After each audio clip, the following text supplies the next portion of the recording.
What if I told you that 21 government employees risked their careers to stand against the world's richest man? Welcome to Story-Driven English, where today we're diving into the explosive true story of power, technology, and courage that shook Washington, D.C. to its core. In early 2025, billionaire Elon Musk was tasked with making the American government more efficient. With his signature confidence, he promised to eliminate waste and revolutionize how government works.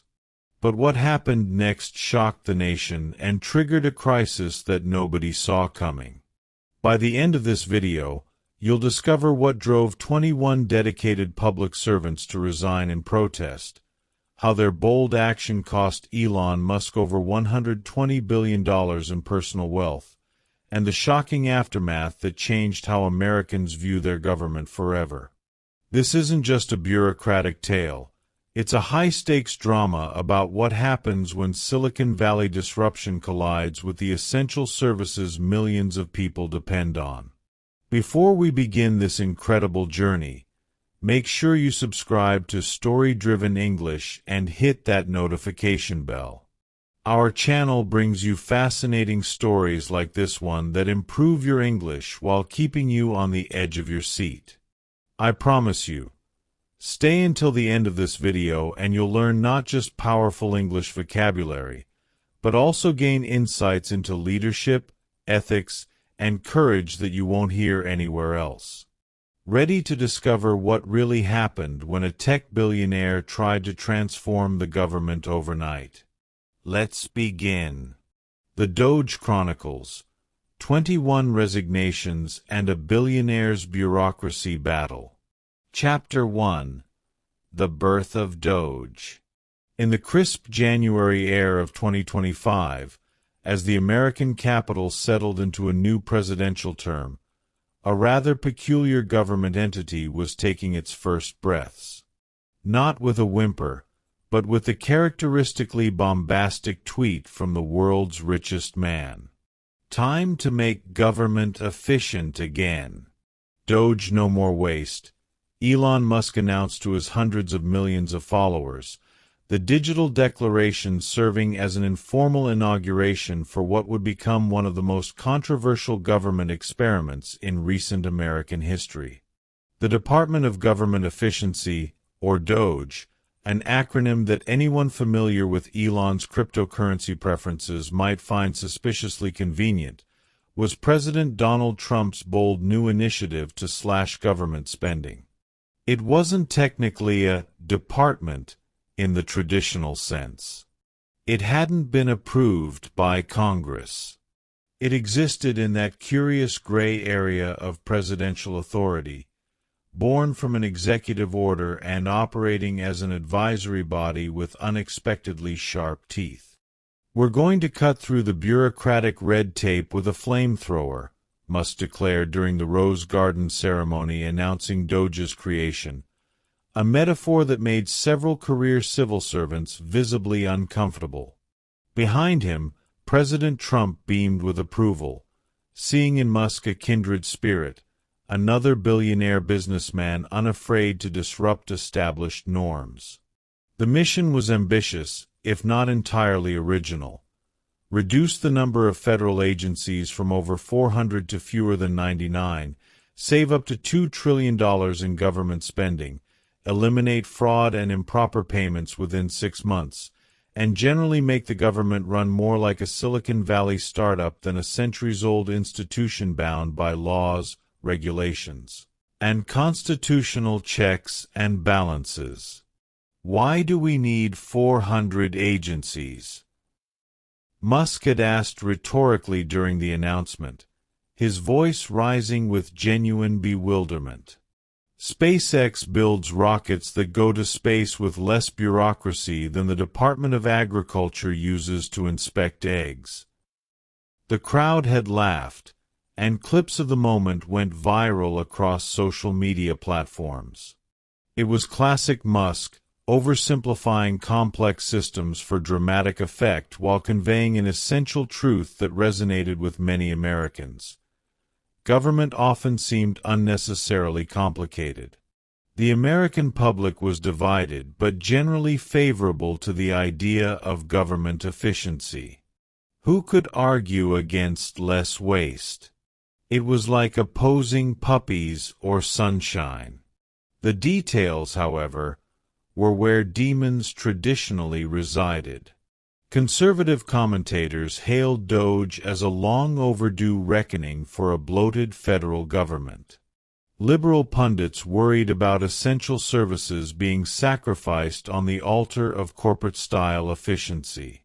Policy experts from across the spectrum pointed out that previous administrations, both Republican and Democratic, had attempted similar initiatives with mixed results. "Remember Al Gore's reinventing government?" quipped one veteran Washington reporter. Or George W. Bush's president's management agenda. Every administration wants to make government leaner.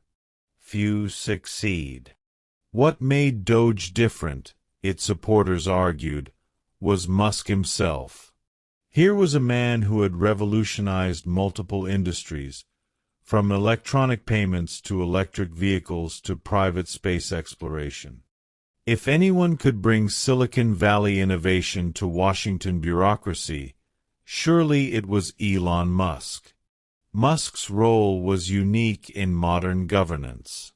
He wasn't a government employee in the traditional sense.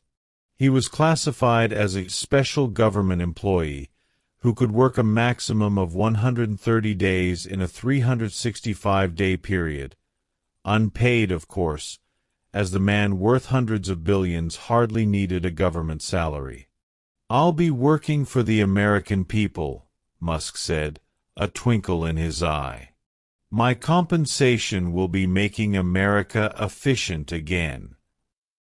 This arrangement raised immediate questions about accountability and oversight. To whom, exactly, was Musk answerable? What happened if his recommendations for government efficiency conveniently aligned with the interests of his numerous private companies, Tesla, SpaceX, Neuralink, X, and others? The Office of Government Ethics had expressed concerns about potential conflicts of interest. Musk's companies held billions in government contracts. Would his role at DOGE give him inappropriate influence over government spending that might benefit his own enterprises? Musk dismissed such concerns with his characteristic bravado. "I'm already rich enough," he joked during a press conference. "I'm here to save the government money, not make more for myself." But such concerns were brushed aside in the rush to begin the great government optimization experiment. Musk had promised results within 100 days, another callback to his business approach of setting seemingly impossible deadlines to motivate rapid progress. A plucky team of fresh-faced tech prodigies, most in their 20s, was assembled around him. They moved into their offices with the enthusiasm of a Silicon Valley startup, complete with sleeping bags under desks and energy drinks stacked like a pyramid in the break room. The contrast with their neighboring offices of career civil servants couldn't have been starker. These young recruits represented the best and brightest from the tech world, lured by Musk's vision and the chance to transform government. Many had turned down lucrative positions at Google, Meta, or Apple for the opportunity to work alongside the tech icon on what he called the ultimate optimization problem. "Think about it," Musk told his team during their first all-hands meeting. "The U.S. federal government spends about $7 trillion annually. If we can make it just 10% more efficient, that's $700 billion saved every year. That's more than NASA's budget for a decade. It's multiple Mars missions. It's a huge difference for the American taxpayer." The young programmers and data scientists nodded eagerly, already envisioning the algorithms they would write to identify redundancies, the dashboards they would create to track spending in real time, the artificial intelligence models they would train to predict where the next dollar could be saved. Among them sat Chad Hyperloop, a 23-year-old Stanford dropout who had been personally selected by Musk after creating a viral app that helped users identify and cancel unused subscriptions. Government spending is just a bunch of subscriptions Americans are forced to pay, he had tweeted, catching Musk's attention. Not everyone at DOGE was a fresh-faced newcomer, however. When DOGE was established, it effectively absorbed the U.S. Digital Service, USDS, a technology unit created under President Obama in 2014 to improve government websites and digital services.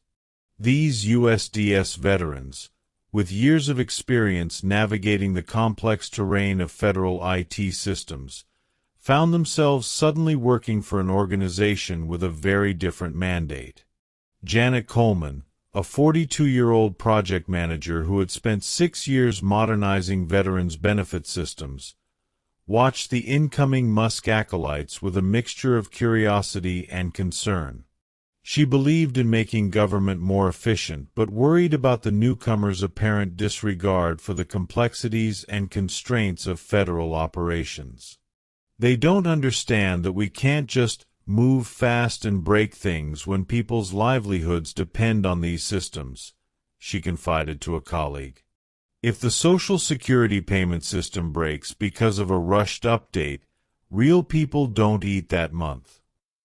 Marcus Washington, a cybersecurity expert who had helped secure election systems against foreign interference, shared her concerns. Some things in government are slow for a reason, he said. Security protocols, testing procedures, accessibility requirements. These aren't bureaucratic annoyances, they're essential safeguards. Little did they know that just weeks later, 1/3 of them would be drafting resignation letters that would make national headlines and call into question the entire DOGE experiment. As January progressed, the stage was set for a clash of cultures and philosophies that would ripple through the federal government and beyond. Musk's revolution was about to begin, but revolutions, as history teaches us, rarely unfold as their architects intend. Chapter 2: The Clash of Cultures. From day one, there was something of a culture clash at DOGE headquarters. The open-plan office space, hastily converted from what used to be the U.S. Digital Service offices, reflected the collision of worlds. On one side sat the USDS veterans, career civil servants who had been working on modernizing government systems since the Obama administration in 2014. They wore sensible shoes, knew the names of every congressional staffer who mattered, and could navigate federal procurement regulations like taxi drivers in a city they'd lived in for decades. Their desks featured family photos, government-issued laptops with security stickers, and carefully labeled folders containing meeting notes and project documentation. On the other side perched Musk's recruits, young, hoodie-wearing coders who spoke in programming languages and were more familiar with GitHub repositories than Federal Register citations. They arrived with MacBooks plastered with stickers of rocket ships and memes, excited to disrupt government the way they might approach disrupting the taxi industry or hotel business. Their workspaces quickly accumulated the hallmarks of tech culture: mechanical keyboards with customized keycaps, multiple monitors displaying lines of code, and an assortment of fidget toys that helped them think during coding sessions. The physical divide mirrored the philosophical one. The USDS veterans saw government as a complex ecosystem that needed careful tending and gradual improvement. Musk's recruits viewed it as a bloated legacy system in desperate need of a complete rewrite. "Have you met the new guys?" whispered Janet Coleman, a senior USDS project manager who had spent 6 years modernizing veterans' benefit systems. One of them asked me if we could just fork the Social Security Administration and refactor it over a weekend. Her colleague Marcus Washington, who had deep expertise in government data security protocols, nodded with a grimace. They want to move everything to the cloud by next Tuesday. I tried explaining FISMA compliance requirements, and one of them asked if that was a new JavaScript framework. The Federal Information Security Management Act, FISMA, had been law for over 2 decades, establishing the foundational security requirements for federal information systems. That a DOGE team member didn't recognize the acronym was concerning, to say the least. Meanwhile, Elon's inner circle was planning what they called the Great Optimization. Their initial meetings had a revolutionary fervor, as if they were planning to liberate the American people from the tyranny of efficient postal delivery and well-maintained national parks. The problem is that most government agencies have no incentive to be efficient, explained Chad Hyperloop, the Stanford dropout who had been personally selected by Musk. We need to introduce market dynamics and performance metrics.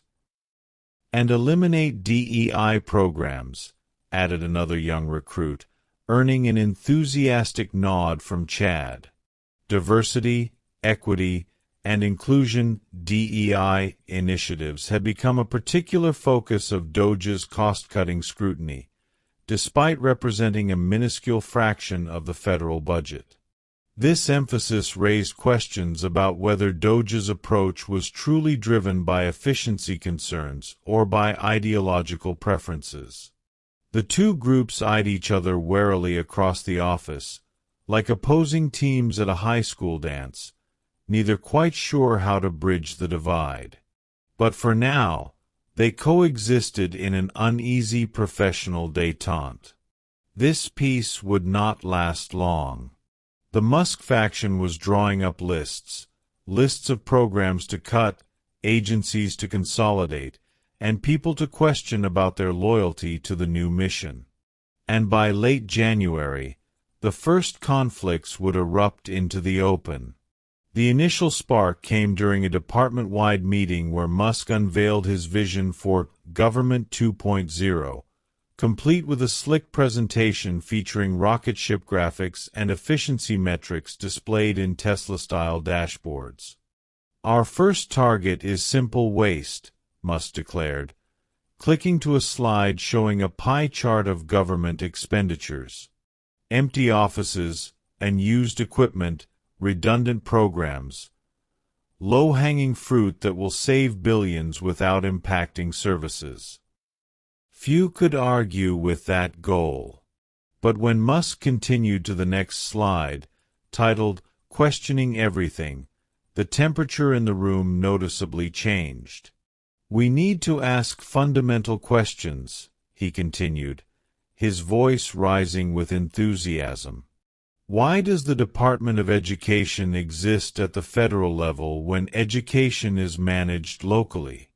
Why do we have separate departments for housing, transportation, and energy when they often work on overlapping issues?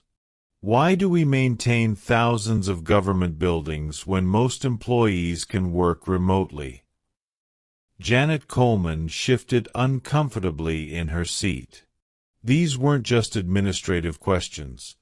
They were profoundly political ones that touched on decades of policy decisions made by both Democratic and Republican administrations. Marcus Washington raised his hand hesitantly. Mr. Musk, many of these questions involve statutory mandates and congressional directives. We can certainly improve efficiency within existing structures, but eliminating entire departments would require legislative action. Musk's response was dismissive. That's exactly the kind of thinking that keeps government stuck in the past. We need to think bigger. If the laws are obstacles to efficiency, we'll recommend changing them. The meeting continued, but a line had been drawn. The USDS veterans saw themselves as apolitical public servants working within established legal frameworks to improve government operations. Musk's team, increasingly, appeared to be on an ideological mission to fundamentally restructure the federal government, regardless of existing laws or institutional constraints. Over the following days, the philosophical divide widened. The Musk faction began requesting data from various agencies: personnel records, spending reports, office space utilization statistics. They created algorithms to flag inefficiencies and began compiling lists of programs they deemed unnecessary. The USDS veterans, meanwhile, found themselves increasingly sidelined. Their expertise in government systems, once valued, was now seen as evidence of their entrenchment in the very bureaucracy DOGE aimed to dismantle.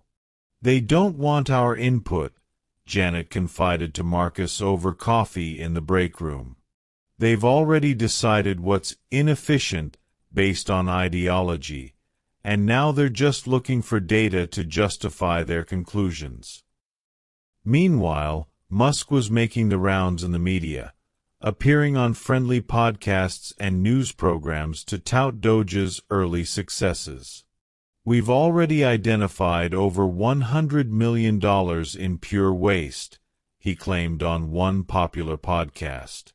"Empty buildings the government pays to maintain, software licenses for programs nobody uses, consultants producing reports nobody reads."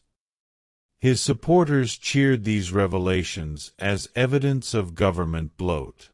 His critics pointed out that $100 million, while significant, represented approximately 0.001% of the federal budget, a rounding error in the grand scheme of government spending. Undeterred, Musk escalated his rhetoric.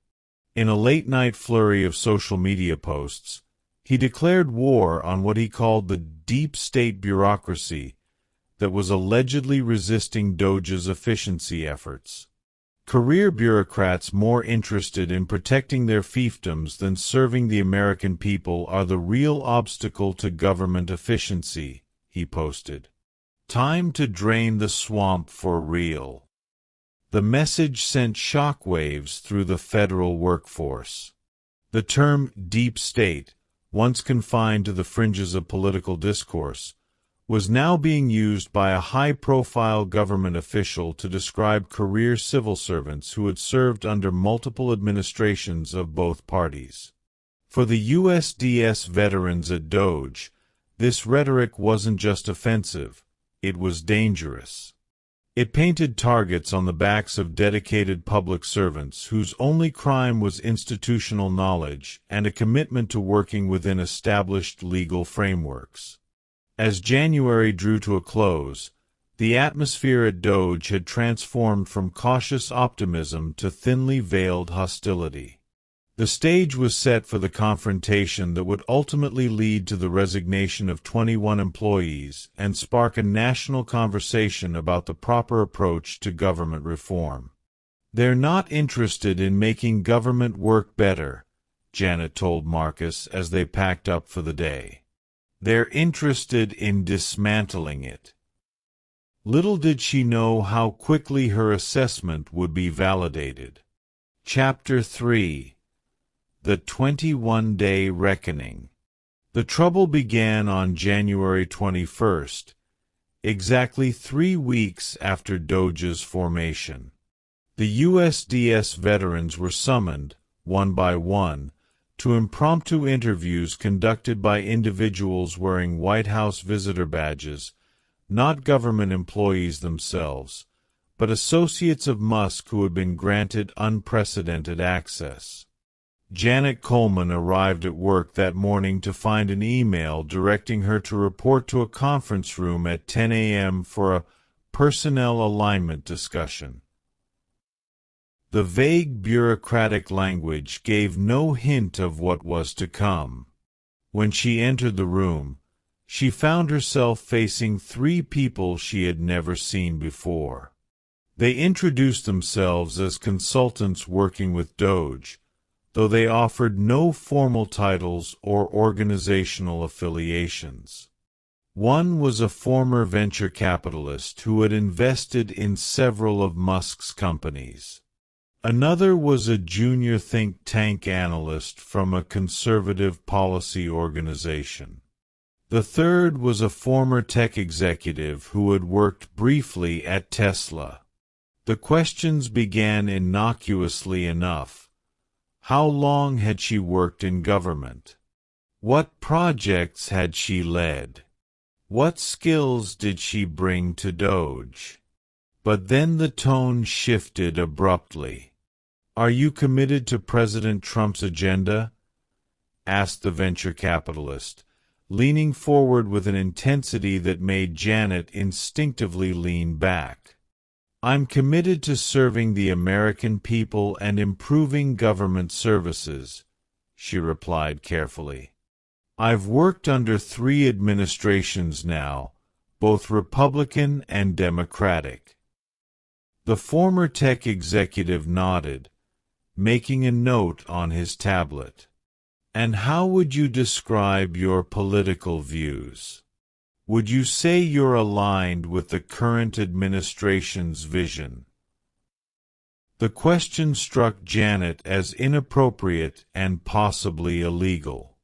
Federal employment law explicitly prohibited hiring and firing decisions based on political affiliation for career civil servants. But before she could formulate a response, the think tank analyst jumped in with another question. "Do you believe in small government?" Janet paused, choosing her words carefully. "I believe in effective government that serves the people efficiently. Sometimes that means streamlining processes. Sometimes it means ensuring programs have adequate resources to fulfill their mandates." The questions continued in this vein, probing her political beliefs, her opinions on various conservative policy priorities, and her willingness to implement what they called bold reforms. "Would you describe yourself as woke?" asked the venture capitalist, using air quotes around the term. "I'm not sure what you mean by that in this context," Janet replied truthfully.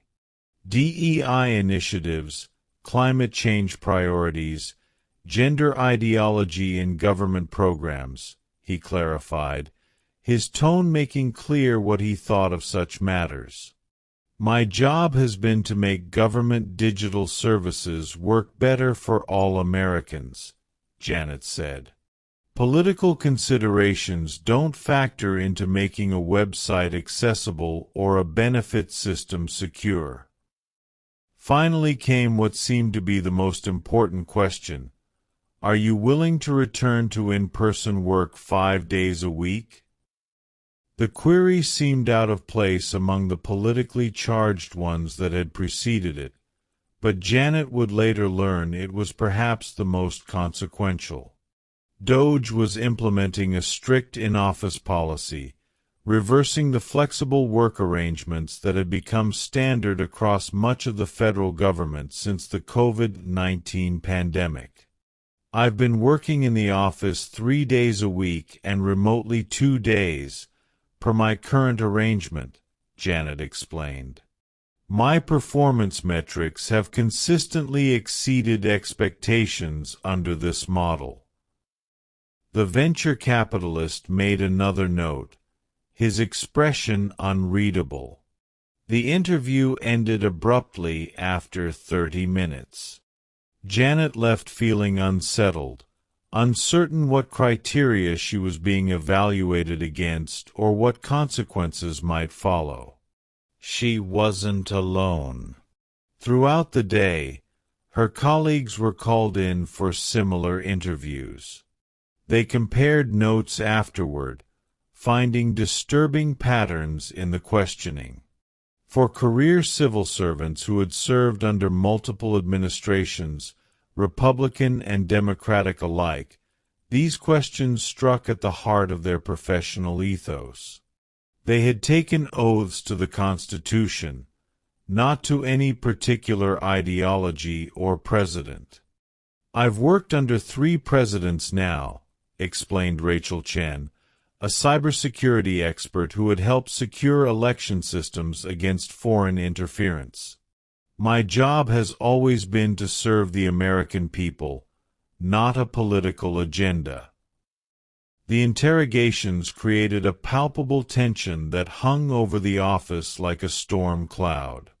Whispers began about lists being compiled, who was loyal and who was resistant to change. Marcus Washington, who had been subjected to a particularly aggressive interview focusing on his views about election security measures, confided to Janet that he had begun updating his resume. "They're looking for reasons to push us out," he said. "They want true believers, not professionals." Meanwhile, Musk was becoming increasingly focused on what he termed government waste, particularly targeting diversity, equity, and inclusion (DEI) initiatives. On February 12th, he proudly announced on social media that DOGE had saved taxpayers over $1 billion in DEI contracts that clearly lack ROI. The claim immediately raised eyebrows among budget experts, who pointed out that the entire federal spending on DEI-related initiatives was unlikely to approach that figure. When pressed for details, DOGE declined to provide specific contracts or programs that had been cut. The veterans of government service watched with growing alarm. This wasn't about efficiency at all, it was about ideology. "They're not measuring outcomes," Marcus confided to Janet over coffee. "They're targeting programs based on whether they align with their political views, not based on effectiveness or actual cost-benefit analysis." This selective approach to efficiency extended beyond DEI. Climate change initiatives, consumer protection programs, and regulatory enforcement across multiple agencies were being scrutinized far more intensively than defense contracts or subsidies to industries favored by the administration.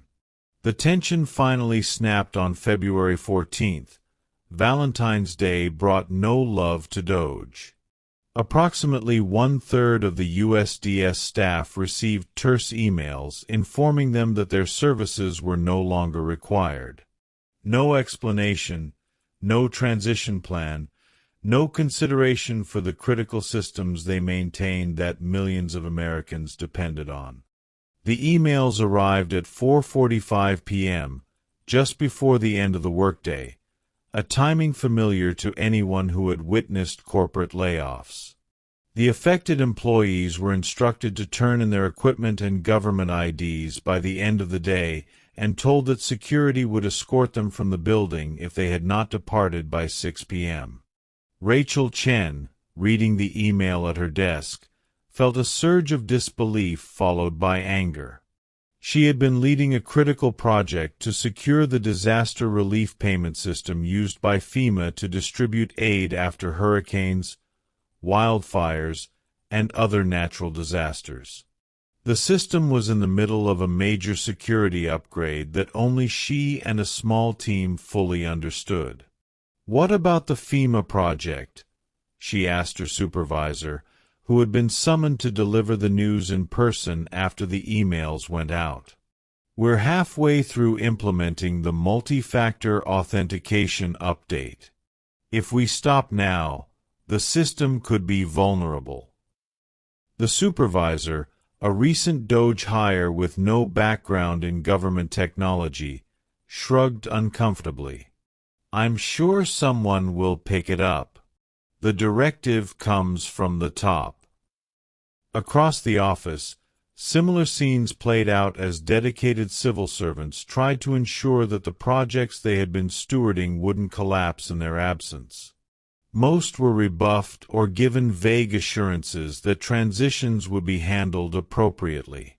Social security processing, veterans benefits, disaster relief platforms, healthcare systems, tax filing infrastructure, all were suddenly left with critical gaps in technical expertise. For the USDS veterans who remained, this wasn't just a personnel issue, it was a public safety concern. These weren't just any IT systems. They were the digital infrastructure that kept essential government services functioning. They've just created dozens of security vulnerabilities across government, Marcus told Janet as they watched their colleagues pack up their desks. And I don't think they even realize it. The following week brought another escalation. On February 22nd, Musk and DOGE sent out a bombshell, an email to 2 million federal employees demanding they justify their work or face potential termination. Many government agencies advised their staff to ignore the email, recognizing it had no legal authority, but the damage to morale was already done. The email, sent from an account labeled DOGE Accountability Team, asked recipients to detail your contributions to taxpayer value, and warned that failure to demonstrate clear value may result in workforce optimization decisions. Legal experts immediately questioned whether DOGE had the authority to make such demands or implement such threats. Federal employment law provided significant protections to career civil servants precisely to prevent politically motivated purges between administrations. But the legal questions were almost secondary to the psychological impact. Millions of government workers, from park rangers to medical researchers, from air traffic controllers to diplomats, now felt their livelihoods were under threat not based on their performance but on their ability to prove their political value to an unelected billionaire's efficiency team. For the remaining USDS veterans at DOGE, this was the last straw. 21 of them, representing about one-third of DOGE's total staff, began drafting their resignations. They met secretly after work at a coffee shop several blocks from the office, aware that their discussions might be seen as disloyal or even seditious by DOGE leadership. Janet Coleman had brought a legal pad, old school but harder to hack than a digital document, and was taking notes as her colleagues expressed their concerns. "This isn't just about our jobs anymore," said Marcus, his voice low but intense.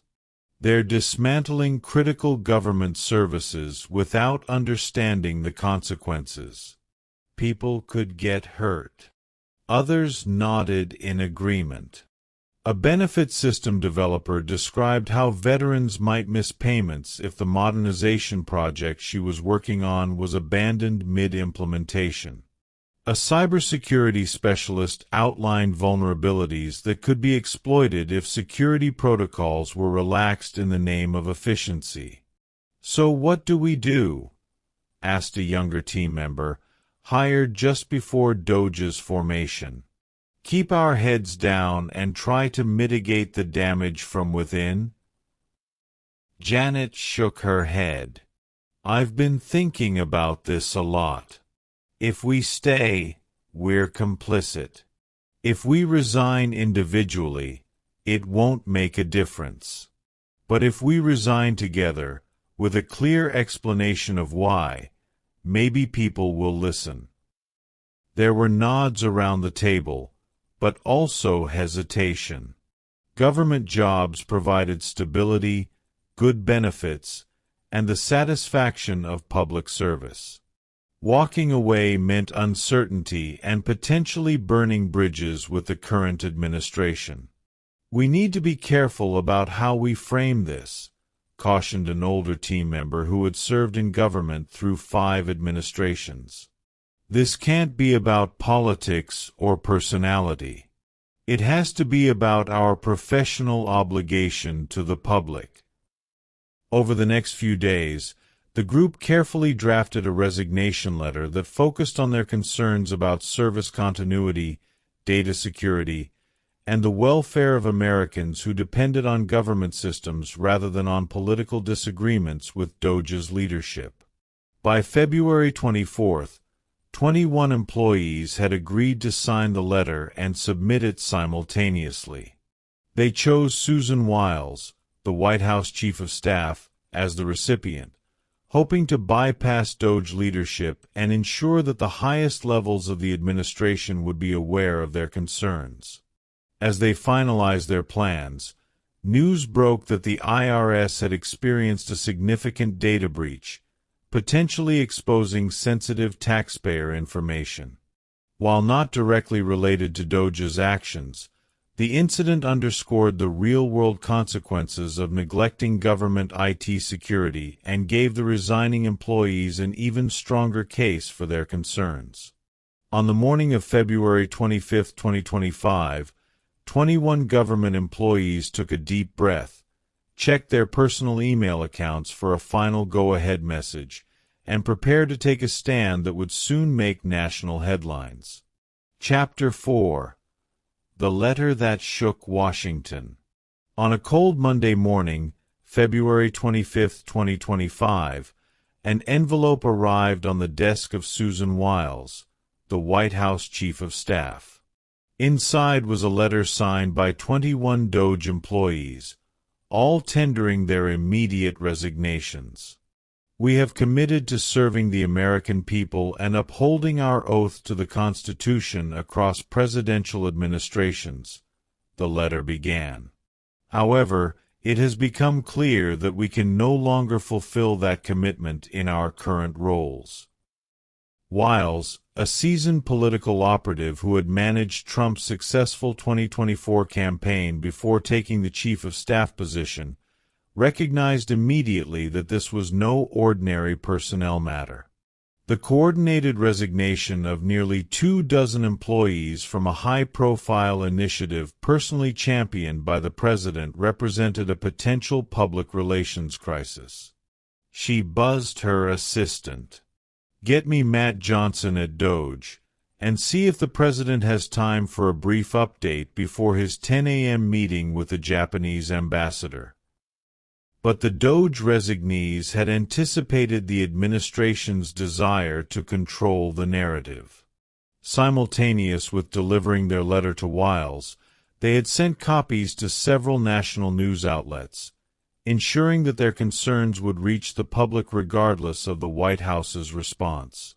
The letter went on to outline their specific concerns: the abrupt dismissal of technical experts who maintained critical government systems, the apparent targeting of programs based on ideology rather than efficiency, and what they described as efforts to deliberately undermine core government systems, endanger sensitive American data, or dismantle essential public services. "We entered public service to improve government, not to participate in its dismantling," the letter continued. "We believe in the importance of government efficiency and have dedicated our careers to enhancing the digital services upon which Americans rely. However, efficient government must also be effective government, and the current approach risks sacrificing effectiveness in the pursuit of arbitrary cost cuts." The resignees included senior engineers, data scientists, and security experts, precisely the kind of talent that Musk had publicly claimed to value. Their departure represented a significant brain drain from an organization that was supposedly focused on improving government technology. "We refuse to use our technical expertise to obstruct the internal development of America," the letter continued, a pointed reference to what they perceived as DOGE's true agenda. The letter concluded with specific examples of concerns: veterans' benefit systems left vulnerable mid-modernization, disaster relief payment platforms operating with reduced security protocols, tax processing systems modified without adequate testing during filing season, and health insurance marketplaces subjected to untested changes during open enrollment periods. As copies of the resignation letter began circulating through Washington's power corridors, reactions were swift and polarized. By 9 a.m., the story had broken on several major news networks. Breaking: mass resignation at Musk's DOGE department, read the ticker on one cable news channel. 21 government tech experts quit. Site security concerns, announced another. Congressional Democrats pounced on the mass resignation as evidence that DOGE was, as one senator put it, a hostile takeover of government by unelected billionaires with personal agendas. Senator Elizabeth Warren, a longtime critic of both Musk and what she characterized as insufficient oversight of the tech industry, called for immediate hearings. When 21 government technology experts tell us that American data is being endangered, we need to listen, she said in a hastily arranged press conference. DOGE was created without congressional approval and is now operating without congressional oversight. This cannot continue. Republican lawmakers defended DOGE and Musk, arguing that resistance from career bureaucrats was exactly what they expected when trying to drain the proverbial swamp. Of course the bureaucrats are resigning, tweeted one conservative congressman. They see the gravy train of wasteful spending coming to an end. Good riddance. Senator Ted Cruz, speaking on a morning talk show, dismissed the resignations as politically motivated. These are Obama-era holdovers who don't want to see government actually become efficient. President Trump and Elon Musk are doing exactly what the American people elected them to do, and the deep state is panicking. The White House initially remained silent, a sign that the resignation had caught them off guard and that a coordinated response was still being formulated. This silence created a vacuum that various stakeholders rushed to fill with their own interpretations. Musk himself responded characteristically on social media. If they hadn't resigned, they would have been fired anyway. These were holdovers from the previous administration who refused to return to the office despite President Trump's clear directive. #remote work is over. In a subsequent post, he added, none of them were actually building anything useful. They spent more time on DEI initiatives than on improving services for Americans. DOGE will be more effective without the deadweight. These dismissive comments, particularly the characterization of experienced government technologists as deadweight, only fueled the controversy. Technology industry leaders, many of whom had previously expressed admiration for Musk's business innovations, began to distance themselves from his government work. Building and maintaining critical government infrastructure requires deep expertise and continuity, wrote the CEO of a major tech company. You can't treat government systems like a startup project where breaking things is acceptable. What Musk failed to mention was that many of these employees had been working on critical systems that couldn't simply be handed off to newcomers without careful transition planning. The Social Security Administration's modernization project, the Veterans Administration's benefits processing system, disaster relief platforms, all now faced potential delays or security vulnerabilities. By midday, the story had evolved from a personnel matter to a national security concern. Cybersecurity experts weighed in on the potential vulnerabilities created by abrupt changes to government systems, particularly in the context of ongoing foreign threats to U.S. digital infrastructure. When you lose institutional knowledge about government systems, you also lose awareness of their vulnerabilities, explained a former NSA director on a news program. This creates opportunities for malicious actors, whether they're criminals seeking financial gain or foreign governments seeking intelligence advantages. The 21 former DOGE employees found themselves thrust into an unexpected spotlight. News outlets clamored for interviews, congressional committees issued invitations to testify, and job offers from private sector tech companies flooded their inboxes. For Janet Coleman, who had dedicated 6 years to improving government services, the decision to resign hadn't been easy. "I didn't go into public service for the politics," she told a friend over dinner that evening. "I just wanted to make government work better for people who need it. But what's happening at DOGE isn't about efficiency, it's about dismantling." By late afternoon, the White House finally issued a statement, attempting to downplay the significance of the resignations while reaffirming the administration's commitment to government efficiency. "President Trump thanks all federal employees for their service," the statement read. "The Department of Government Efficiency continues its important work of identifying waste and improving services for the American people. As with any major reform effort, transitions in personnel are to be expected as the organization evolves to meet its objectives." The carefully worded statement avoided addressing the specific concerns raised in the resignation letter, focusing instead on the broader goal of efficiency that few could argue against.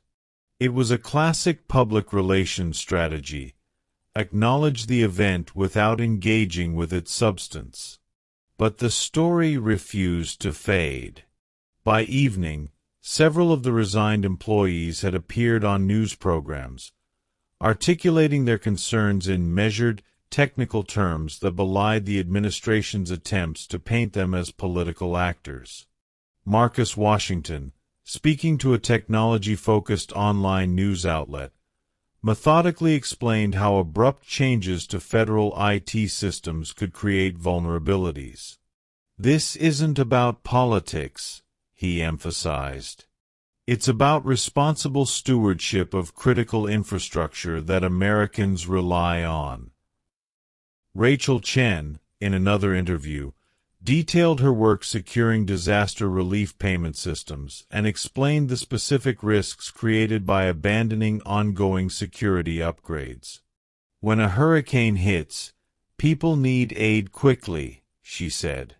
"But they also need those systems to be secure, to prevent fraud and ensure help reaches those who truly need it." These technical explanations, devoid of partisan rhetoric, were more damaging to DOGE's credibility than any political attack could have been. They painted a picture not of bureaucrats resistant to change but of dedicated professionals concerned about public welfare.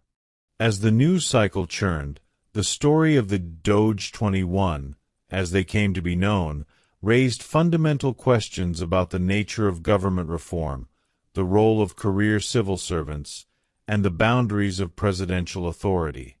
But for the 21 individuals who had taken a stand, the most immediate question was what they would do next. Some had already received job offers at multiples of their government salaries. Private sector tech companies, recognizing the value of their government experience and impressed by their principled stand, were eager to bring them on board.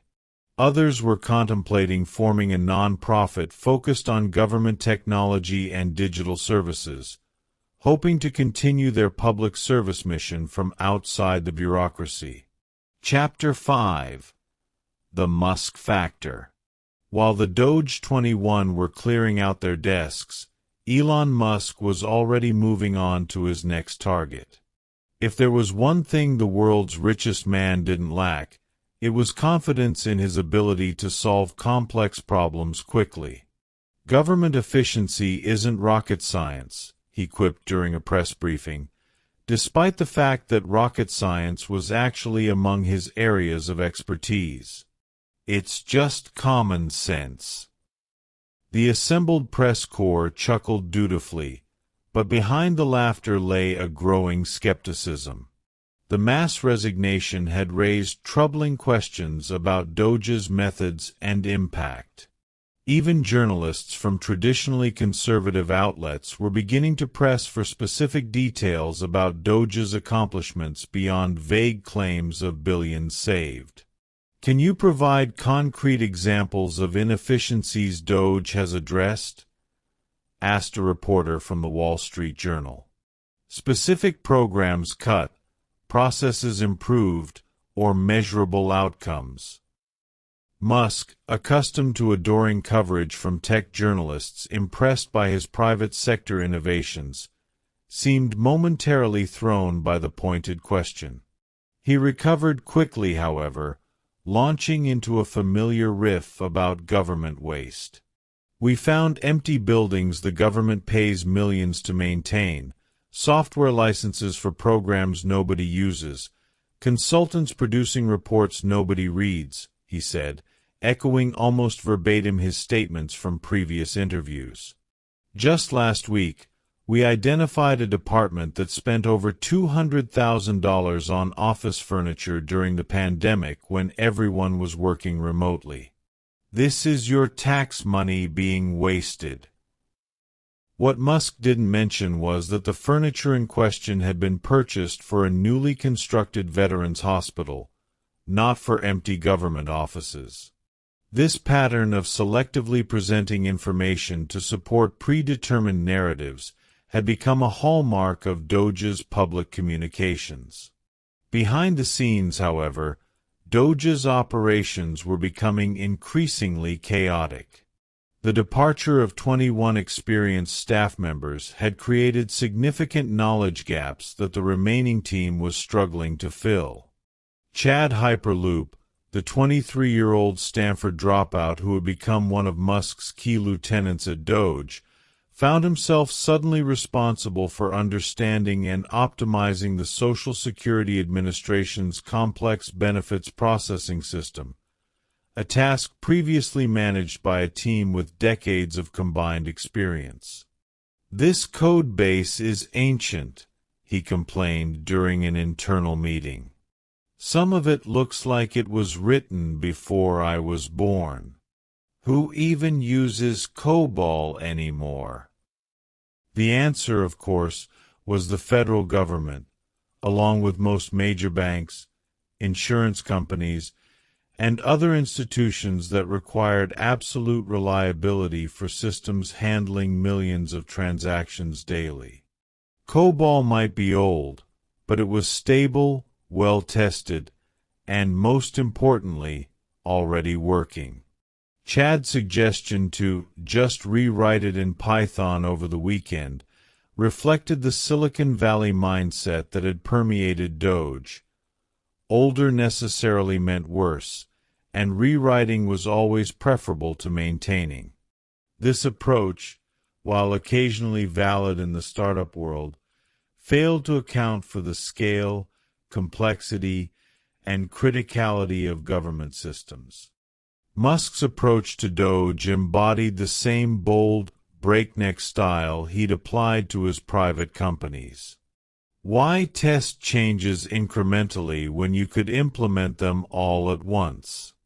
Why consult experts when your own intuition had made you billions?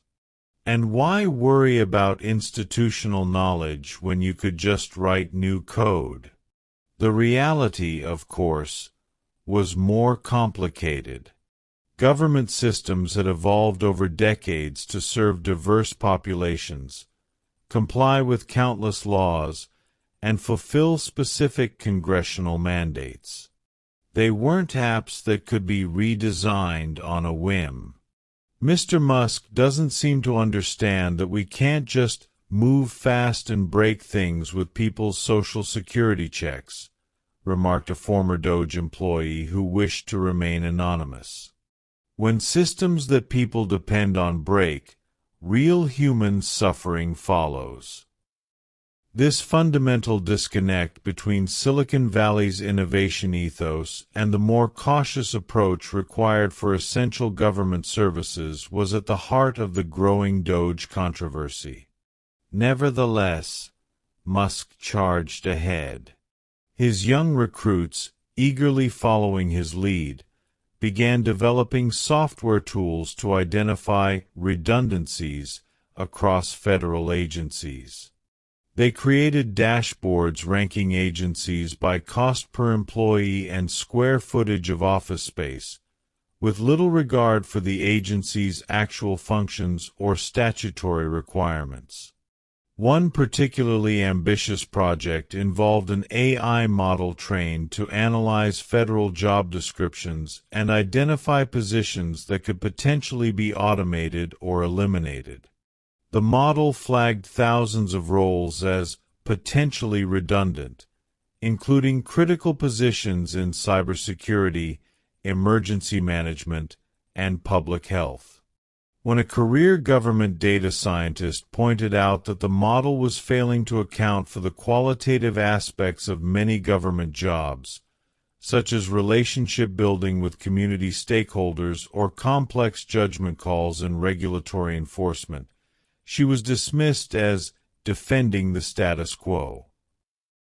The DOGE social media account, managed by Musk himself, became a daily showcase of what he called government waste.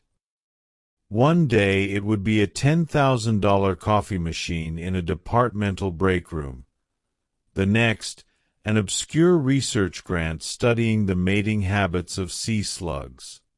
Just found a government agency that spent $2.3 million on office furniture last year. This is your tax money being wasted. DOGE a watchdog, Musk tweeted, neglecting to mention that the furniture was for a newly constructed veterans hospital. His followers ate it up. To much of the public, DOGE represented a long overdue challenge to government bloat. Who hadn't been frustrated by bureaucratic inefficiency at some point? The details and nuances were easily lost in the heady excitement of watching a billionaire entrepreneur take on the system. But as February turned to March, cracks began to appear in the DOGE facade. Reports emerged of glitches in government payment systems, delays in processing benefits, and security vulnerabilities in essential digital infrastructure. These issues, while not catastrophic individually, collectively painted a picture of a government efficiency initiative that was actually making government less efficient. The Veterans Benefits Administration reported a backlog in processing disability claims, a situation they attributed to disruptions in their modernization project following staff departures. The IRS acknowledged delays in processing certain categories of tax returns due to changes in their digital systems. FEMA admitted that a planned security upgrade for their disaster relief payment platform had been indefinitely postponed. These real-world impacts started to shift public perception. Efficiency was desirable, certainly, but not at the cost of reliable government services that millions of Americans relied upon. The abstract concept of government waste was easy to rally against. The concrete reality of delayed veterans' benefits was much harder to dismiss. Meanwhile, a more personal storyline was developing. Musk's aggressive pursuit of government efficiency was beginning to impact his private business interests. Tesla stock had dropped precipitously since DOGE's formation, losing over a third of its value in less than 3 months. Musk's personal wealth, largely tied to his Tesla holdings, had decreased by an estimated $121 billion. The connection wasn't coincidental. Tesla showrooms and factories across America had become targets for protesters who opposed DOGE's aggressive approach to government downsizing. Reports emerged of Tesla vehicles being vandalized, with some even set on fire or damaged beyond repair. More significantly, activist groups had launched coordinated campaigns encouraging Americans to sell Tesla stock, explicitly aiming to pressure Musk by impacting his financial interests. "Hit him where it hurts," read one viral social media post. "If his economic crusade costs you your job, make sure his economic interests feel the pain too." These efforts were having an impact. Institutional investors, always sensitive to reputational risks, began divesting from Tesla, citing concerns about Musk's government role creating conflicts of interest and potential regulatory scrutiny. During a cryptocurrency conference in Miami, Musk made a rare admission of vulnerability. "DOGE is costing me dearly," he acknowledged during a fireside chat. "They're trying to pressure me through Tesla. My shares, and the shares of everyone who owns Tesla, have been cut in half. It's a big deal." This financial pressure was compounded by legal challenges. Multiple lawsuits had been filed against DOGE and Musk personally, alleging various violations of federal employment law, administrative procedure requirements, and constitutional protections. A coalition of federal employee unions had sued to block the implementation of DOGE's workforce optimization recommendations, arguing that they circumvented established civil service protections. Environmental groups had challenged DOGE's attempts to streamline regulatory processes, claiming they violated statutory requirements for public comment and environmental impact assessment. Privacy advocates had filed suit over DOGE's data collection practices, alleging inadequate safeguards for sensitive government information. These legal challenges, while not immediately threatening to DOGE's existence, created administrative burdens and negative publicity. More significantly, they slowed down the implementation of Musk's more ambitious reforms, as agencies became reluctant to act on DOGE recommendations that might later be found illegal. By mid-March, rumors began circulating in Washington that Musk was considering an exit strategy. Bloomberg reported that he had expressed frustration in private meetings about the bureaucratic obstacles to his efficiency agenda. The Wall Street Journal suggested that he was concerned about the impact of his government role on his private business interests. Publicly, Musk maintained his characteristic bravado. "We're just getting started," he declared during a press event showcasing DOGE's new Government Efficiency Dashboard, a public-facing website that tracked purported savings across federal agencies. "By the end of the year, we'll have identified $1 trillion in wasteful spending." But behind the scenes, a different conversation was taking place. Musk had begun discussions with White House officials about transitioning DOGE to new leadership, citing the limitations on his time as a special government employee. The question wasn't whether Musk would leave DOGE, but when and how the departure would be framed.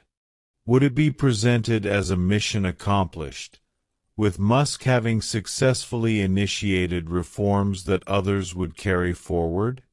Or would it be seen as a retreat, an acknowledgement that reforming government was more complex than launching rockets or building electric cars? As March drew to a close, the answer to that question would come from an unexpected source.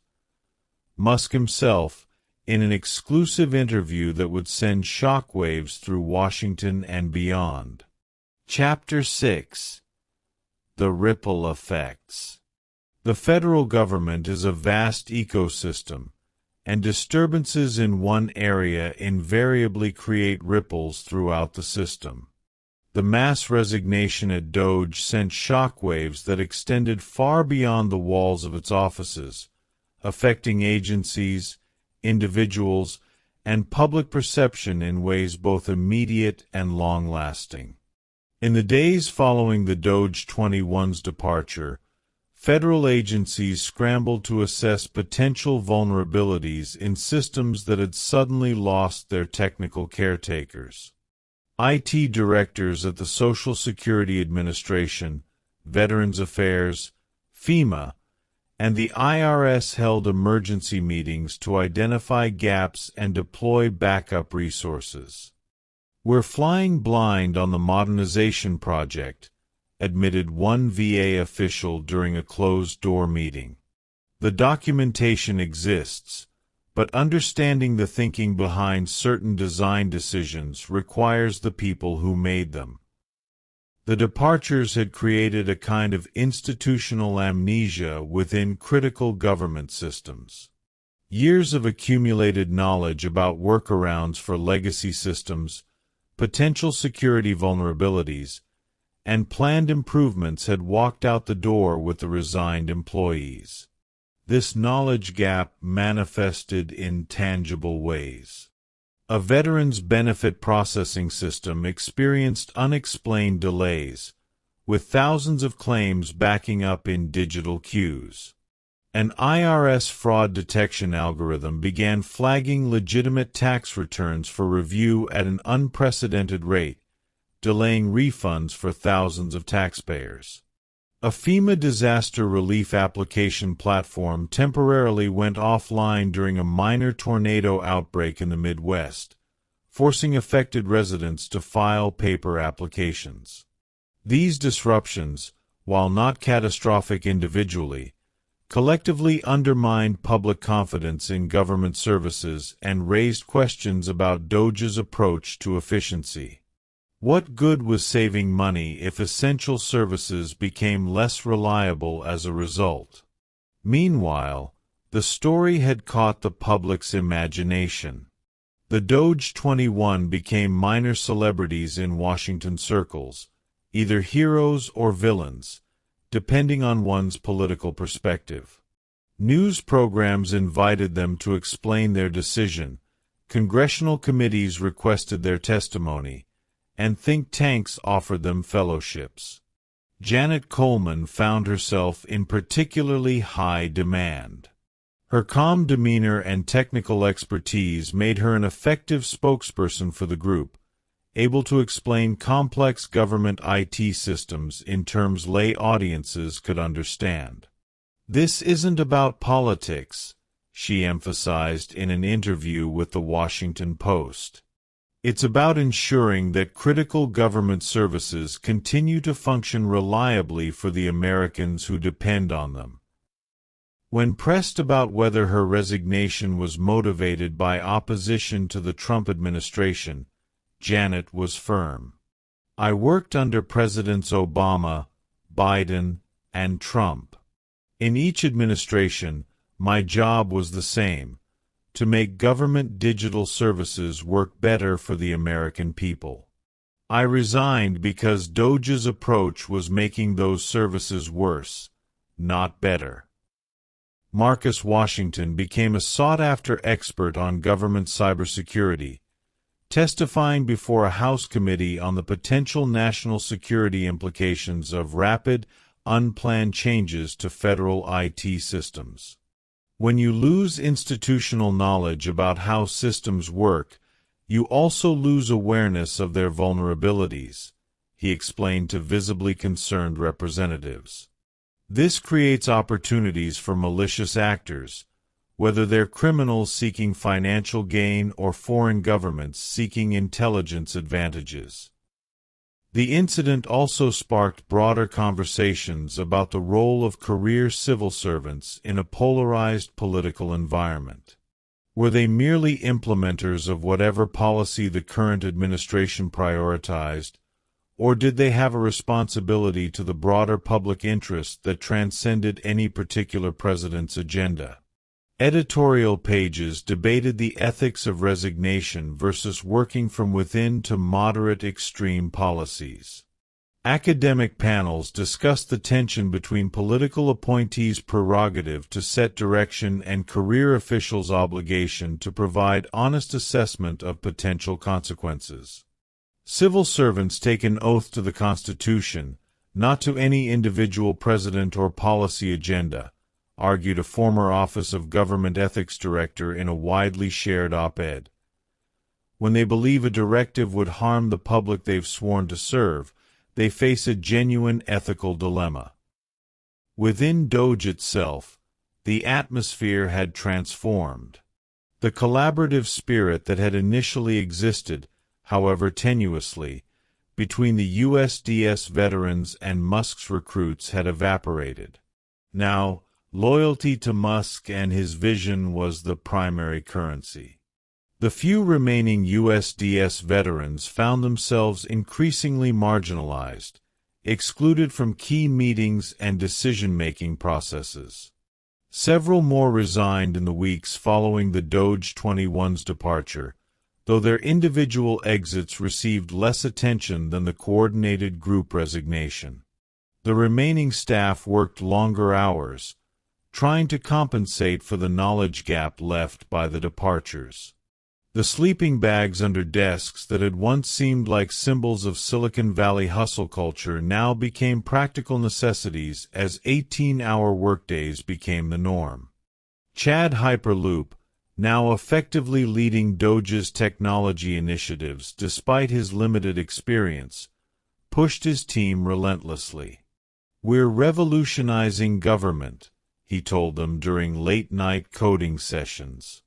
"A few bugs and glitches are expected when you're moving this fast."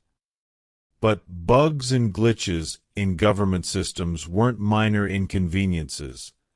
They represented real hardships for Americans depending on those systems. A delayed Social Security payment could mean a missed rent payment. A glitch in veterans' benefits processing could leave a disabled veteran without necessary medical care. A failure in disaster relief systems could leave hurricane victims without shelter or food. These human costs began to accumulate, manifesting in heart-wrenching news stories that undercut DOGE's efficiency narrative. A Vietnam veteran in Ohio went without his medication for weeks when his VA benefits were delayed. A single mother in Georgia faced eviction when her child support payment got lost in a system transition. A family in Louisiana couldn't access disaster relief funds after flooding destroyed their home. Each story humanized the abstract concept of government efficiency, forcing Americans to confront the real-world implications of disruptions to services they often took for granted. Musk himself seemed energized by the controversy. If anything, the resignations only reinforced his belief that the federal workforce was resistant to necessary change. In his view, this was further evidence that his mission was righteous. "When you're disrupting the status quo, expect resistance from those who benefit from it," he tweeted, adding a rocket emoji for emphasis. But as March progressed, even some of Musk's initial supporters began to express concerns about DOGE's methods and impact. Republican governors, whose states were experiencing disruptions in federally funded programs, quietly reached out to the White House to express concern. Business leaders, initially supportive of cost-cutting measures, worried about instability in government services their operations depended on. Even within conservative media, which had enthusiastically supported DOGE's formation, questions began to emerge about its implementation. "Efficiency is vital, but so is effectiveness," wrote a conservative columnist known for his support of small government. Saving money by breaking systems that Americans rely on isn't a victory, it's a Pyrrhic defeat. By late March, pressure was mounting on Musk and DOGE to show concrete positive results rather than just highlighting waste. Could they actually improve government services while cutting costs, or was their approach creating more problems than it solved? This question took on new urgency as tax filing season approached.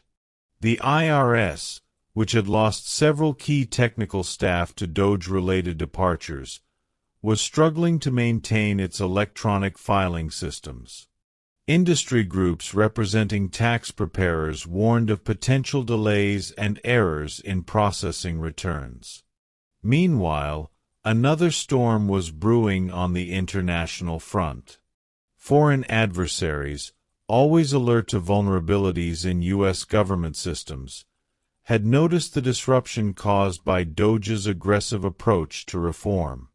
Intelligence agencies detected increased probing of federal networks, particularly those that had experienced staff turnover or system changes. A classified briefing to select members of Congress raised alarms about potential security risks created by the rapid, uncoordinated changes to government IT systems. While no major breaches had been detected, the increased vulnerability was concerning enough that several senators privately urged the White House to moderate DOGE's approach. As these pressures mounted from multiple directions, speculation grew about how long Musk would remain at DOGE's helm. Had the world's richest man finally encountered a problem his wealth and technical genius couldn't easily solve? The answer would come sooner than anyone expected, in an interview that would reshape the narrative of DOGE and raise fundamental questions about the future of government efficiency efforts under the Trump administration. Chapter 7: The Unexpected Exit. The first whispers appeared in late March, rumors that Elon Musk was considering stepping down from his role at DOGE. Initially dismissed as speculation, they gained credibility when Brett Boer of Fox News secured an exclusive interview with the billionaire in which Musk made a surprising admission.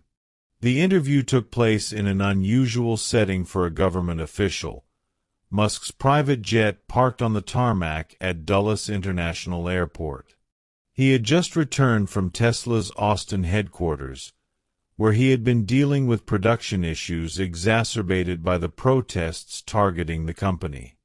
Boer, known for his friendly coverage of the Trump administration, began with softball questions about DOGE's accomplishments. Musk responded with his usual enthusiasm, citing billions in identified waste and dozens of processes streamlined. But then, almost casually, he dropped the bombshell. "I expect to complete my work with DOGE by the end of May," Musk stated matter-of-factly. "By then, we will have identified $1 trillion in wasteful government spending and laid the groundwork for permanent reforms." Boer, caught off guard by the unexpected announcement, attempted to clarify. "Are you saying you're leaving DOGE in May?" Musk nodded. "As a special government employee, I'm only permitted to work 130 days in a 365-day period. I'll have reached that limit by May." The announcement caught many by surprise. Musk had been the driving force behind DOGE, its public face and visionary. His departure would inevitably raise questions about the department's future. When pressed on why he was leaving so soon, Musk maintained that it was simply a matter of legal limitations on his role. "The rules are clear," he said. "And honestly, by May, we'll have accomplished what we set out to do, identifying the $1 trillion in waste that President Trump asked us to find." What Musk didn't mention, but what astute observers noted, was the toll that his government role had taken on his private business interests. Tesla stock had plummeted by over 1/3 in the first quarter of 2025. His personal wealth had decreased by approximately $121 billion since December 2024. Tesla showrooms and factories across America had become targets for protesters who opposed DOGE's aggressive approach to government downsizing. The Fox News interview aired that evening, sending shockwaves through Washington. White House officials, apparently caught off guard by Musk's unilateral announcement of his departure timeline, scrambled to project an image of coordination and planned succession. President Trump has always understood that Mr. Musk's role at DOGE would be time-limited due to his many other commitments, a White House spokesperson told reporters. The president is grateful for Mr. Musk's service and the tremendous progress DOGE has made under his leadership. The carefully worded statement left open the question of whether DOGE would continue to exist after Musk's departure, a question that gained new urgency the following day when the president himself was asked about it during an impromptu press gaggle. "I can't say for sure," Trump told reporters when asked if DOGE would continue without Musk. "But I can tell you that many people working with DOGE are cabinet secretaries, heads of various agencies, and they've learned a lot. They're working with the DOGE team. I think some of them might want to keep the DOGE team, but at some point, I think DOGE will end." This lukewarm endorsement hardly inspired confidence in DOGE's long-term prospects. If the department had been created as Musk's vehicle, should it, survive his departure? For the young recruits who had joined DOGE with such enthusiasm, the news of Musk's planned exit was disorienting. Many had come specifically to work with the famous entrepreneur, attracted by his reputation for innovation and disruption. Without Musk, what was DOGE but another government initiative with an uncertain future? Chad Hyperloop, who had positioned himself as Musk's heir apparent within DOGE, tried to maintain morale. "Elon has given us the blueprint," he told the team during an emergency meeting. "It's up to us to execute it." But the blueprint itself was increasingly in question. DOGE's approach had generated significant backlash, not just from expected quarters like federal employee unions and Democratic politicians, but increasingly from stakeholders across the political spectrum who were experiencing the real-world consequences of disrupted government services. Reports emerged of Tesla drivers being harassed on the road, with bumper stickers appearing that read, "Honk if you hate DOGE," and "This car cost American jobs." Tesla owners in liberal urban areas reported vandalism, with some having their vehicles keyed or tires slashed. In more extreme cases, Tesla showrooms were targeted by protesters, with windows broken and graffiti sprayed on buildings.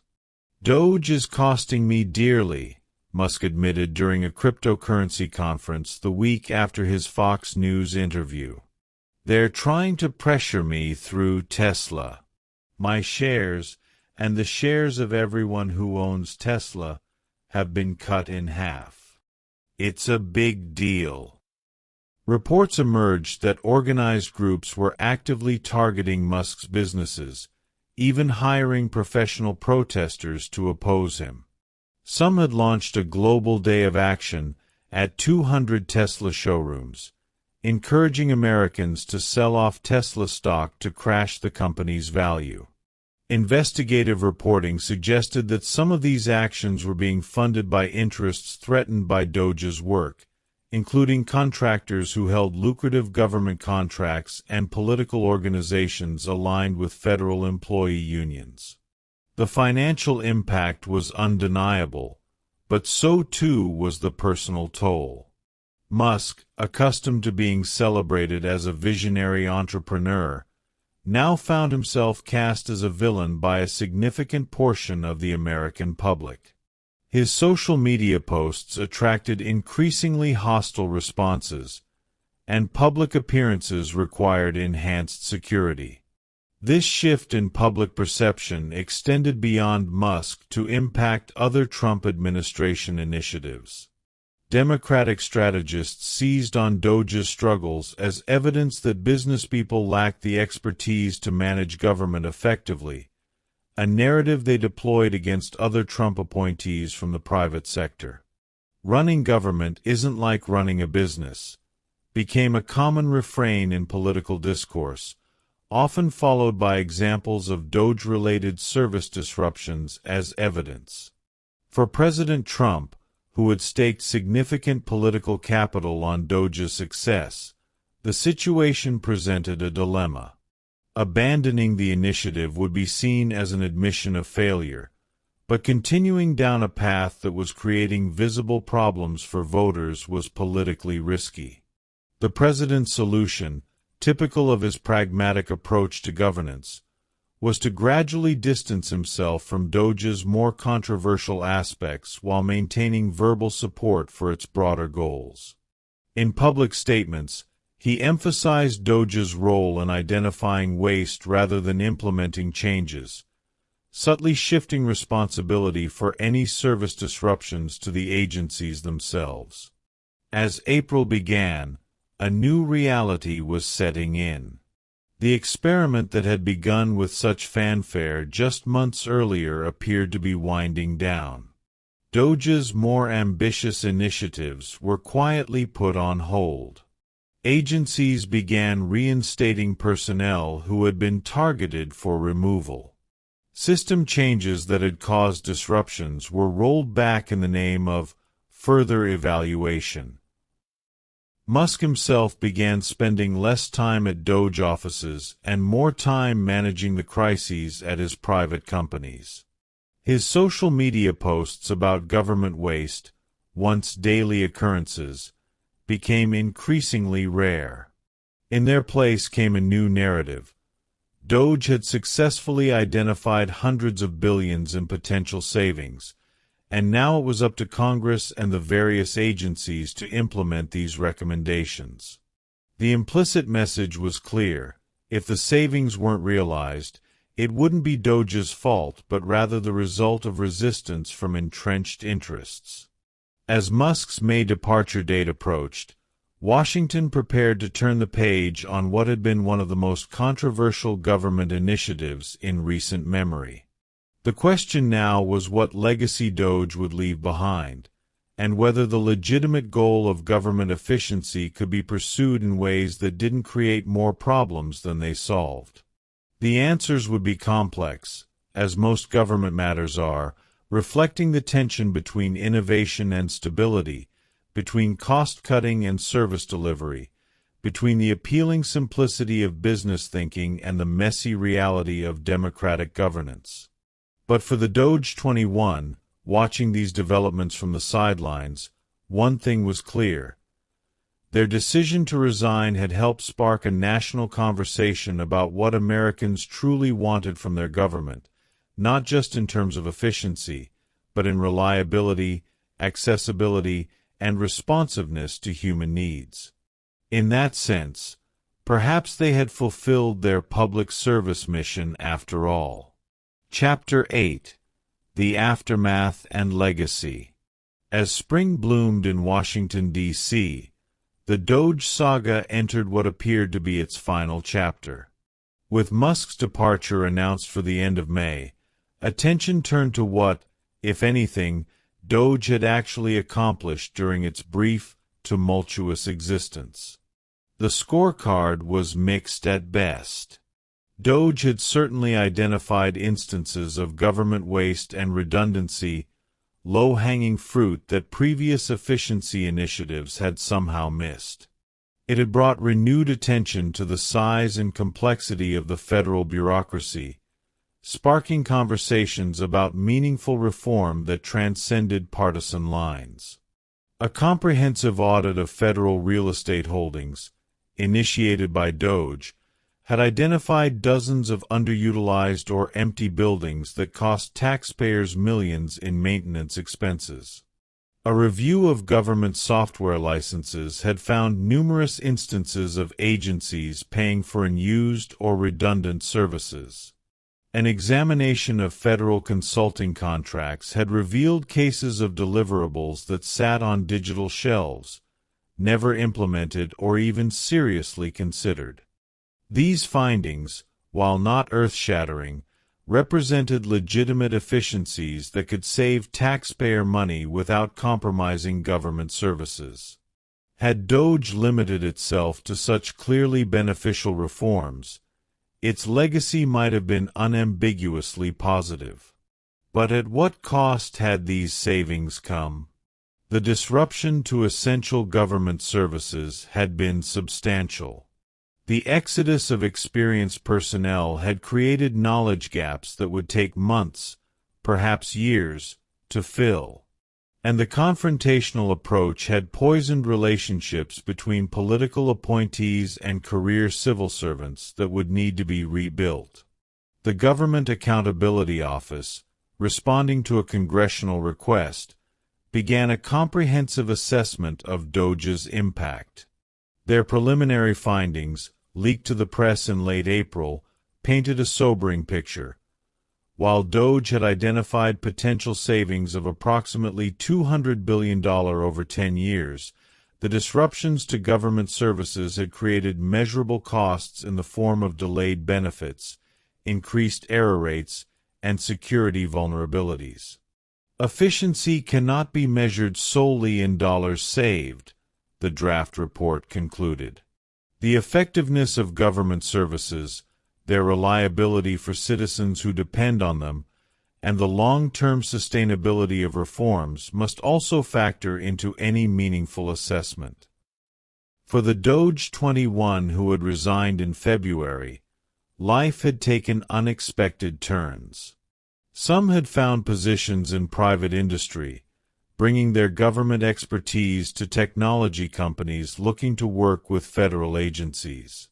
Others had joined think tanks or academic institutions, contributing to the ongoing conversation about government modernization and efficiency. Janet Coleman had accepted a position with a nonprofit focused on making government services more accessible to underserved communities. The organization, funded by a coalition of philanthropic foundations, aimed to bridge the digital divide that often prevented vulnerable populations from accessing benefits and services they were entitled to. "What I learned from the DOGE experience," she reflected in an interview with a technology magazine, "is that efficiency without empathy isn't progress. We need to make government work better for the people who need it most."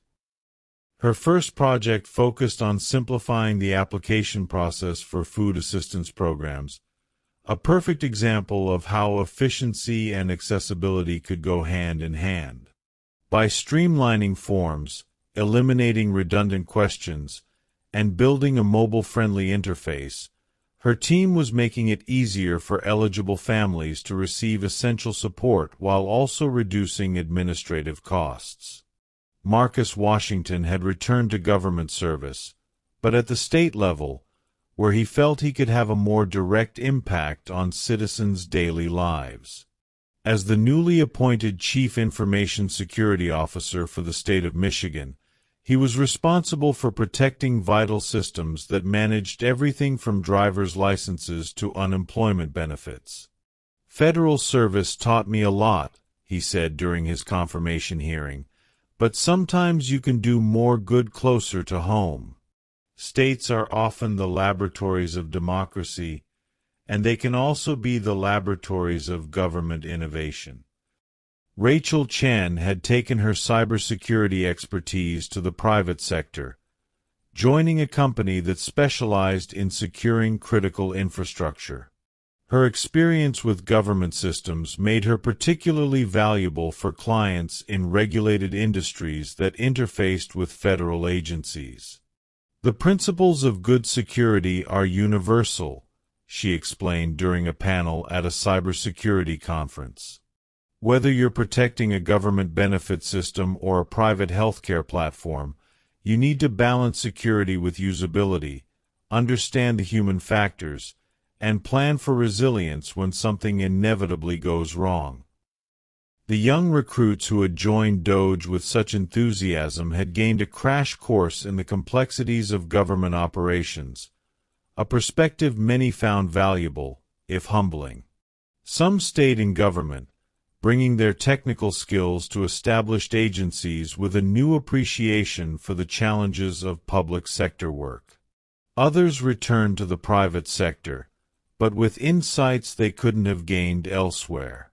Chad Hyperloop, who had entered government service convinced that his Silicon Valley mindset could easily solve entrenched problems, had perhaps the most dramatic transformation. After a particularly disastrous attempt to optimize the Veterans Benefits Administration's claims processing system, which resulted in thousands of delayed payments to disabled veterans, he had experienced something of an epiphany. "I thought we'd revolutionize government in 100 days, he admitted in a surprisingly candid blog post that went viral in tech circles. "Now I understand why change takes time.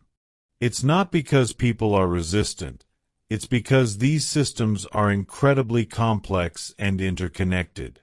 One wrong change can affect millions of people." Chad had stayed at DOGE, but with a markedly different approach. He now advocated for careful, incremental improvements developed in close collaboration with the career civil servants who understood the systems intimately. His team had recently deployed a successful update to a small but important benefit verification system, saving the government an estimated $3 million annually while actually improving service reliability.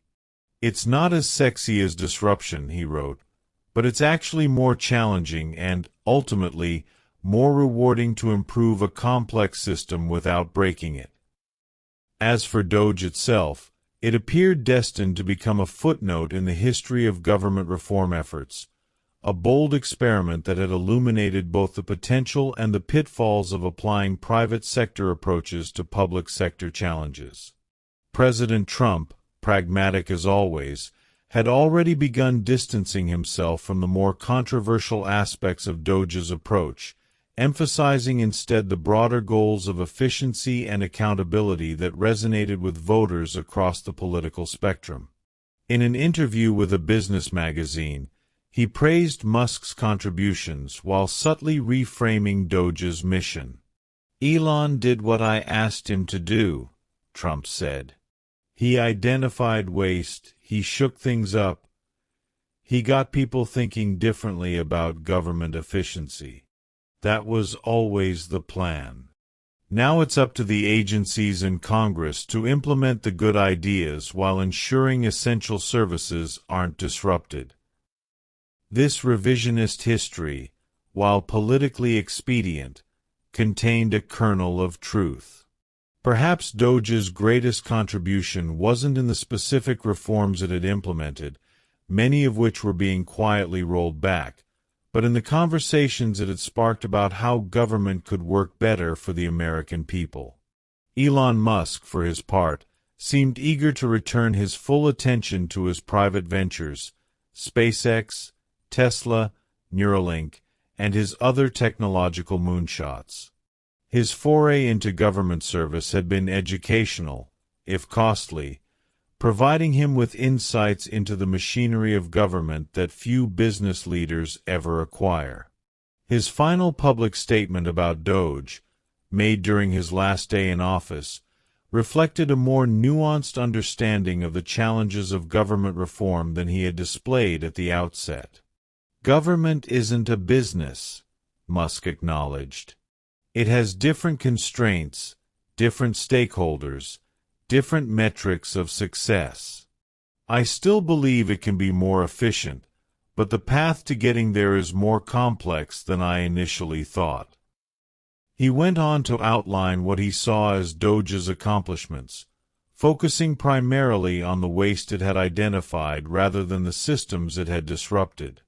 He thanked his team for their dedication and expressed hope that the conversation about government efficiency would continue long after his departure. Notably absent from his remarks was any mention of the DOGE 21 or the concerns they had raised about service disruptions. This omission was not lost on observers, many of whom felt it reflected a continuing blind spot in Musk's understanding of government's fundamental purpose: to serve the people effectively, not just efficiently.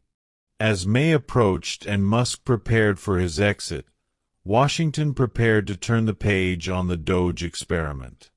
The department's ambitious goals would likely be folded into more traditional government efficiency initiatives, its more radical approaches tempered by political reality and practical constraints.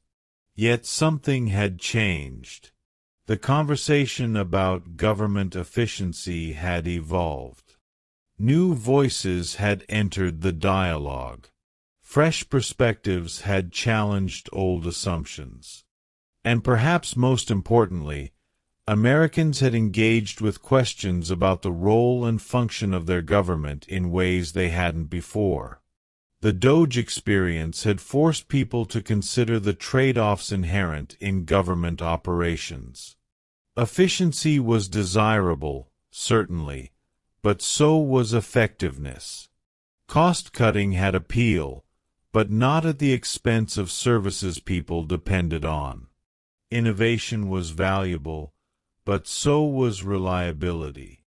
In congressional hearings, academic symposia, media debates, and dinner-table conversations across the country, Americans were discussing what they actually wanted from their government in more specific terms than the usual abstract calls for smaller government or better services. In that sense, despite its flaws and limitations, DOGE had accomplished something valuable. It had forced a nation to consider what it wanted from its government, not just in terms of services provided, but in how those services were delivered, by whom, and at what cost. And as Washington moved on to its next controversy, its next policy debate, its next news cycle, that conversation continued, in town halls and coffee shops, in classrooms and boardrooms, in the corridors of power and the homes of ordinary citizens. For Janet Coleman, watching these discussions unfold from her new position in the nonprofit sector, there was a certain satisfaction in seeing Americans engage more thoughtfully with questions of government efficiency and effectiveness. Her resignation, along with those of her 20 colleagues, had helped spark a national conversation that transcended partisan talking points. "Maybe that's the real legacy of the DOGE 21, she remarked to Marcus during a reunion dinner 6 months after their resignation. "Not that we stopped bad policies, but that we helped people think more deeply about what they want government to be." Marcus nodded, swirling his wine thoughtfully. People often talk about government in abstractions. Big government versus small government.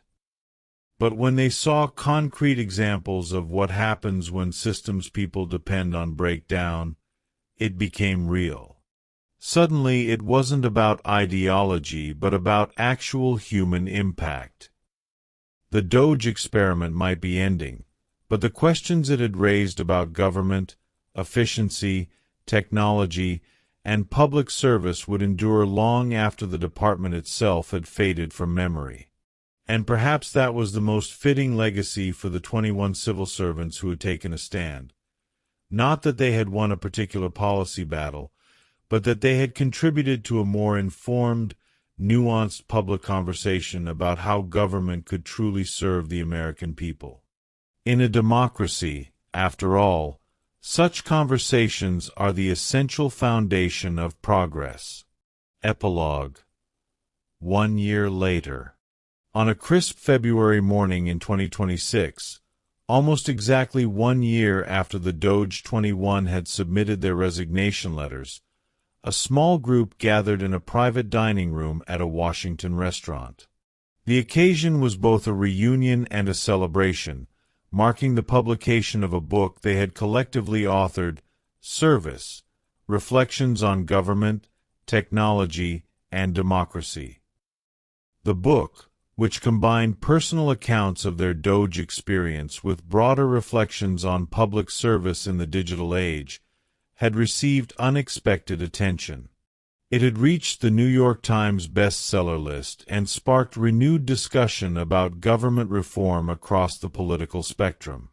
"I never thought I'd be an author," Janet laughed as she signed a copy for a former colleague. "Let alone that anyone would care what a bunch of government IT specialists had to say." But people did care, perhaps because the DOGE 21 had framed their story not as a partisan attack but as a thoughtful exploration of what effective, efficient government actually required. In the year since their resignation, much had changed. DOGE itself had been quietly disbanded following Musk's departure, its functions absorbed into the Office of Management and Budget's existing efficiency initiatives. Many of its more controversial policies had been reversed, while some of its legitimate insights about government waste had been implemented in more measured ways. Elon Musk had returned to his private sector endeavors, rarely mentioning his government service except to occasionally claim credit for efficiency measures that had ultimately been implemented. Tesla's stock had recovered somewhat, though not to its pre-DOGE levels, and the protests targeting the company had largely subsided. President Trump had moved on to other priorities, maintaining his public commitment to government efficiency but pursuing it through more traditional channels and with less disruptive approaches. The political winds had shifted, and the administration had found other issues that resonated more effectively with voters heading into the midterm elections.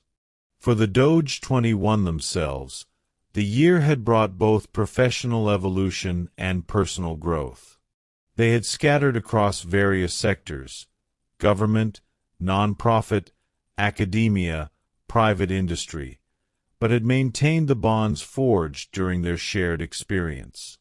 Rachel Chen, who had joined a cybersecurity firm after leaving DOGE, had recently been appointed to a presidential advisory committee on government technology, a recognition of her expertise that felt particularly validating after the dismissive treatment she had received at DOGE. "It's a bit ironic," she told the group as they shared updates over coffee. "I'm now providing advice on some of the very issues we resigned over. And people are actually listening." Marcus Washington had successfully implemented several innovative security measures in Michigan's state government systems, demonstrating that efficiency and security could complement rather than compete with each other when approached thoughtfully. "We've reduced processing time for unemployment claims by 30% while actually strengthening fraud prevention," he reported proudly.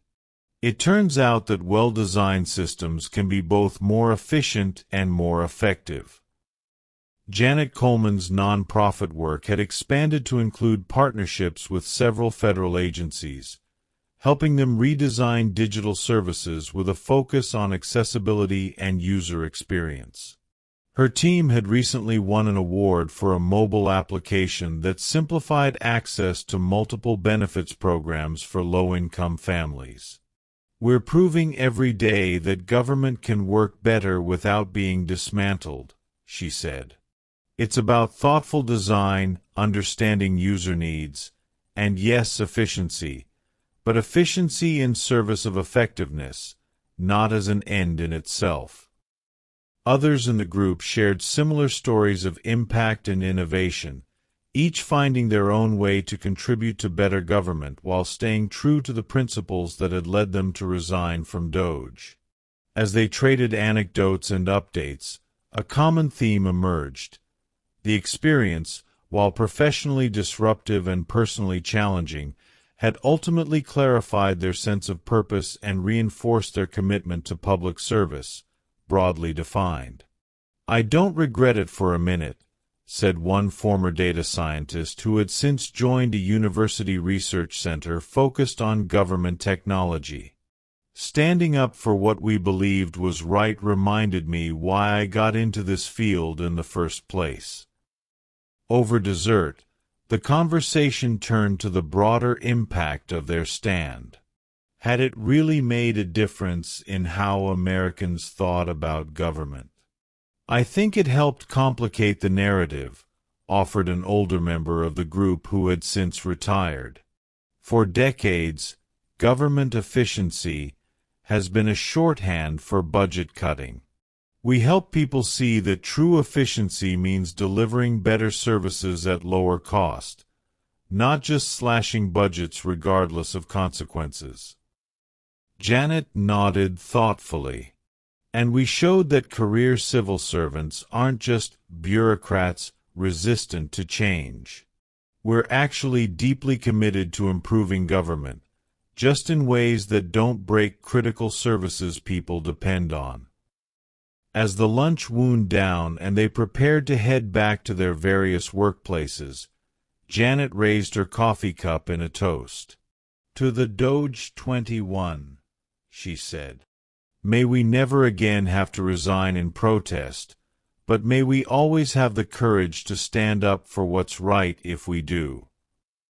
The glasses clinked, and for a moment, the private dining room filled with a sense of camaraderie and shared purpose that transcended the political divisions so common in Washington.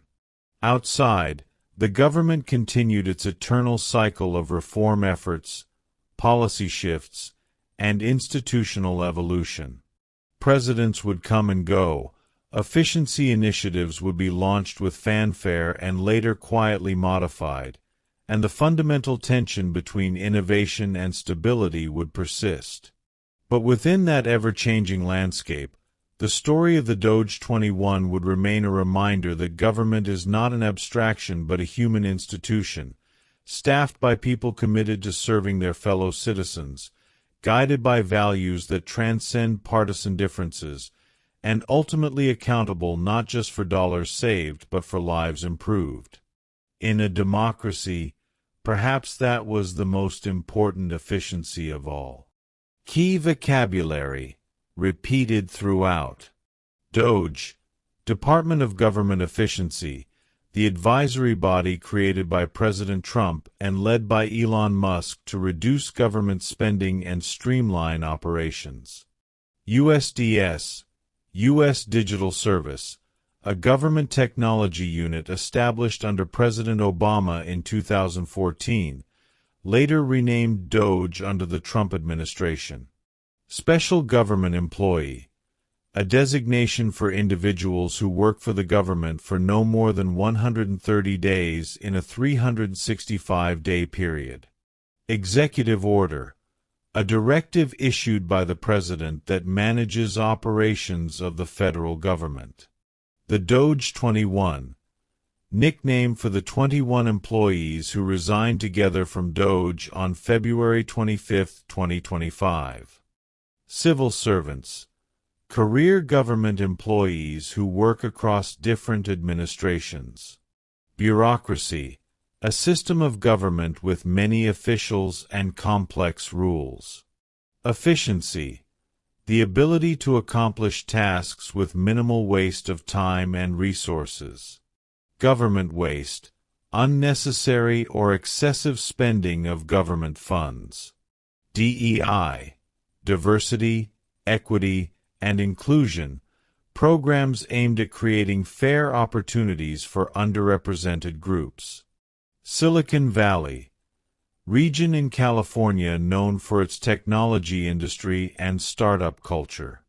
Critical government systems, essential digital infrastructure that supports federal services. Federal agencies, organizations in the executive branch of the U.S. government. Government reform, efforts to improve the function and structure of government. Institutional knowledge, The collective understanding and expertise developed within an organization over time.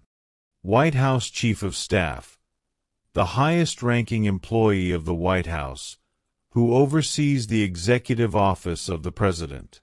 Government Accountability Office, a legislative branch government agency that provides auditing and evaluative services for the United States Congress.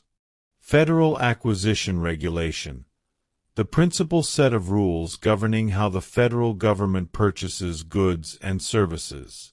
FISMA, Federal Information Security Management Act, legislation that defines the framework for protecting government information and operations. Legacy systems, older computer systems, programming languages, or application software that continue to be used despite the availability of newer technologies. Thank you for joining us for The DOGE Chronicles, 21 Resignations and a Billionaire's Bureaucracy Battle. A fascinating exploration of government efficiency, technological innovation, and the courage of civil servants who stood up for their principles. This story reminds us that behind every headline about government policy are real people making difficult choices that affect millions of lives.